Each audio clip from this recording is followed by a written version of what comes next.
Monkey business. Laurel volunteered to watch the dinosaurs while Marty, Grace, and Luther returned to their cabins to get some sleep. None of them offered to stay with her. Bertha exchanged the shotgun for an automatic pistol and a shoulder holster and a knife big enough to gut a Tyrannosaurus Rex hanging in a sheath next to her radio. Outside their cabin doors, she gave each of them a hug, wished them sweet dreams, then took up a position between the two doors, ready to kill anybody who tried to enter. Inside, they opened the connecting doors between the cabins, and Marty caught up Luther and Grace on what had happened since Butch had tried to toss him overboard. He also revealed the real identity of Theo Sonborn, who gave him permission to tell them. "You're lying," Luther said. "There is no way that Theo is Ted Bronson." "You'll believe me when you see him," Marty said. "The disguise is real Hollywood stuff, and as soon as he puts it on, he becomes Theo. It's kind of creepy. Wolf, Bertha, Phil, and us are the only ones who know. Oh, and Al Ikes and Anna Mika." "The reporter who puked on your shoes?" Luther asked. "Yup." Marty told them about the long moon pole kiss. "That sounds awkward," Luther said. "It was," Marty admitted. "Okay," Luther said. "I'll buy that Theo is actually Ted, and I'll buy the sickening lip lock, but the nuclear squid bobber is a bit much. Even if it were true, why would Ted pick you as his co-pilot? No offense, but you're only 13 years old." "Because Wolf's too big to fit into the orb. Ted is small. He's been testing me ever since I got to Kryptos." Marty went on to explain the test, ending with the chicken and the egg question. "I totally get that," Grace said when he finished. "I totally don't get that," Luther said. "You can ask Ted about it yourself tomorrow morning," Marty said. "You're both invited to the launch of the orb at dawn." Marty took his gizmo out of his pocket and handed it to Luther. "I think you're going to make it," Luther said. "If you survived Butch McCall twice, you should have no problem with a giant squid." "That's not why I'm giving it to you," Marty said. "I asked Ted if you could pilot the Dragon Spy. He said yes, as long as your parents pay for it if you crash it." "Of course they'll pay for it," Luther said. "I'm just kidding. Ted didn't say that. He just said yes." "Thanks for asking," Luther said, punching in the code and bringing the Dragon Spy to life. There were actually a couple of reasons Marty had asked Ted. He knew that when Luther saw him in the gold suit and black helmet going where no man had gone before, his best friend was going to feel left out. And now that Marty had seen and smelled what raising baby dinosaurs was really like, he was really happy he'd asked. The second reason Marty had asked was to test Ted's test.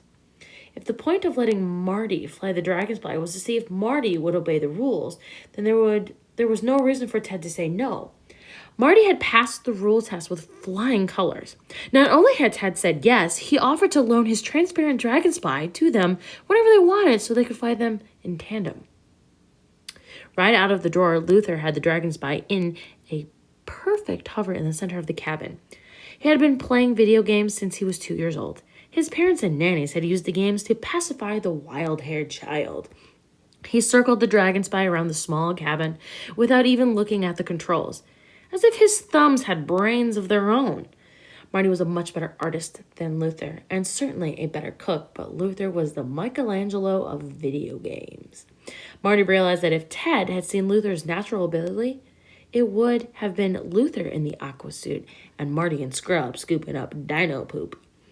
"I can't understand how anyone could crash this thing," Luther said. "It's a lot more stable than those RC helicopters I have back at Omega Prep that you were always wrecking." "I didn't always wreck them," Marty said. "And the controls should be easy to use, considering the Dragon Spy costs about as much to produce as a corporate jet." Marty looked over the chair where Grace had been sitting and saw she was no longer there. He walked into her cabin and found her on the bed next to the Frankenstein monkey. "I see you found Monkey," Marty said. "No thanks to you," Grace said. "I all but told you where it was." It was mean to hide him in the last place I wanted to look. It was one of those, which came first, the chicken or the egg things. You hadn't had the conversation with Ted when you hid Monkey in the trunk. It must have intuitively understood the theory before he mentioned it to me. That's why I didn't think he was completely crazy when he brought it up. What else did you find in there? A mess. Grace got up and opened the trunk. Whoa, Marty said. It didn't look the way when I put Monkey inside. I guess it all got mixed up in the move to the ship. You'll get it untangled. You're good at that. If I have time, Grace said, closing the lid.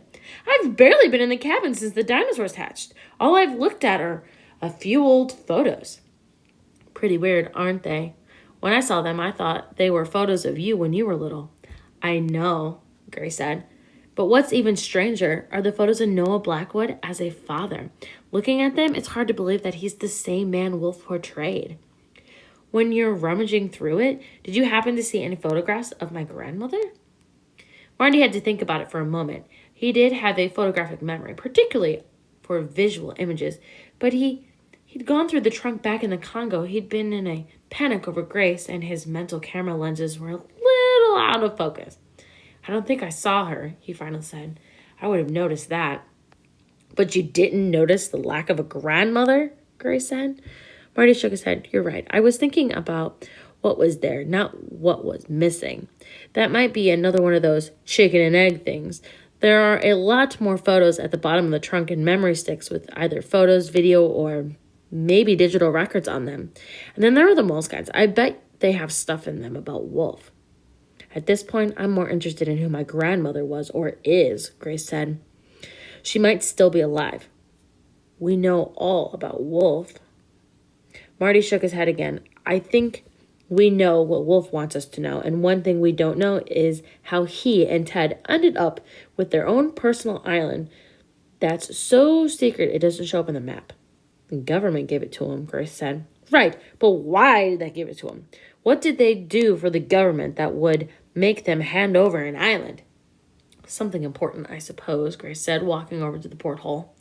She looked out at the lights of her grandfather's ship, then turned back to Marty with an expression on her face that he hadn't seen since they were in the Congo, an expression he'd hoped to never see again. He thought that after she discovered her night terrors were actually memories of her forgotten past, Grace wouldn't have any more premonitions. They were about 80% accurate, and they creeped Marty out. Promise me something, Grace said. What?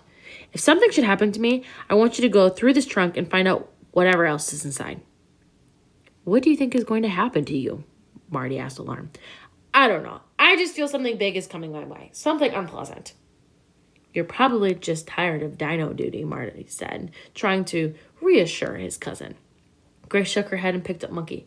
Promise, she repeated. Marty felt like there were ants crawling up the back of his neck. He shuddered and gave Monkey's arm a squeeze.